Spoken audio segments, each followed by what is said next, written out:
Hello दोस्तों, नमस्कार। हमारे चैनल में आप सभी का स्वागत है।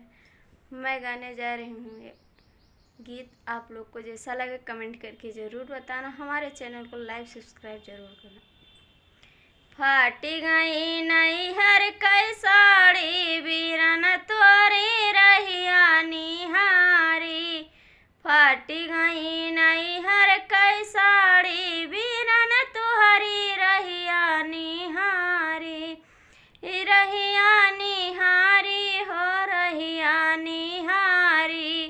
फाट गई नैहर कई साड़ी बीरन तुहरी रहिया निहारी। ससुरे मैया सास बोली मारही। सुरे मैया सास बोली मारही। नैहर में मैया है प्यारी बीर तुहरी रहिया निहारी। नैहर में मैया है प्यारी बीरन तुहरी रहिया निहारी। फाट गई नैहर कई साड़ी बीरन तुहरी रहिया निहारी। ससुरे मैया जेठान बोली मार।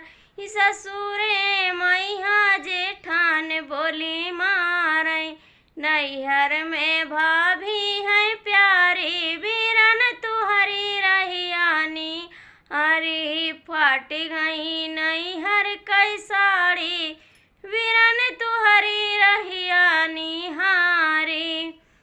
ससुरे मैया ननद बोली मारही।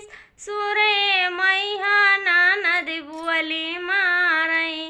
नैहर में बहिना है प्यारी बीरन हरी रहिया निहारी।